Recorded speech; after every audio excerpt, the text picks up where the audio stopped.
नमस्कार। यति बेला चाहिँ म रुगा र खोकीले चाहिँ एकदमै ग्रसित भएको अवस्था छ। अनि मैले चाहिँ यो औषधिभन्दा पनि घरेलु अथवा प्राकृतिक कुराहरूबाट चाहिँ आफ्नो स्वास्थ्यलाई चाहिँ ठिक पार्छु भनेर चाहिँ प्राकृतिक कुराहरू चाहिँ प्रयोग गर्दै आएको छु। अनि यसो सोचेँ मैले जे प्रयोग गरिरहेको छु मेरो अनुभव चाहिँ यहाँहरूमाझ पनि सेयर गरौँ जस्तो लाग्यो हैन। त्यो भएर चाहिँ यो भिडियो यहाँहरूमाझ चाहिँ म सेयर गर्दैछु। मैले जे खाइरहेको छु म त्यो कुरा चाहिँ दुईटा पार्टमा गरेर चाहिँ यो भिडियो बनाउँछु।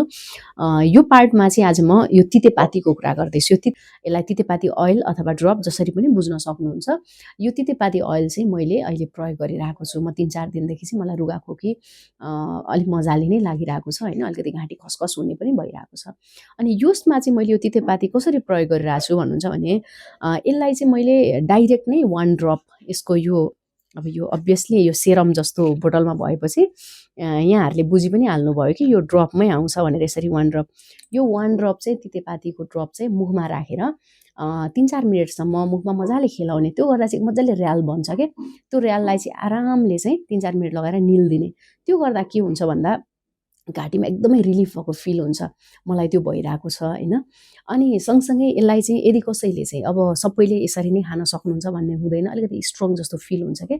अनि त्यो केसमा चाहिँ कसैलाई चाहिँ यसरी हामीले चाहिँ यो मनतातो पानीमा 1 ड्रप यो तितेपाती चाहिँ यहाँ हालेर यो 1 ड्रप यसरी राखेर पनि यो पानी पनि हामी पिउन सक्छौँ भन्छ। मैले चाहिँ कुनै बेला डाइरेक्ट खाइरहेको छु, कुनै बेला पानीमा खाएको छु।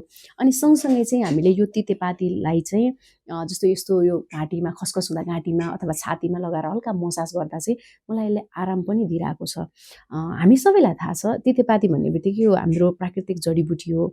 यसले चाहिँ कफलाई सन्तुलन र रुगा खोकीलाई चाहिँ यसले आराम दिनलाई चाहिँ एकदमै मद्दत पुर्याउने भएको भएर चाहिँ मैले यो प्रयोग गरिरहेको छु। अब त्यही अनुभव चाहिँ यहाँहरूमाझ मलाई सेयर गर्न मन लागेको।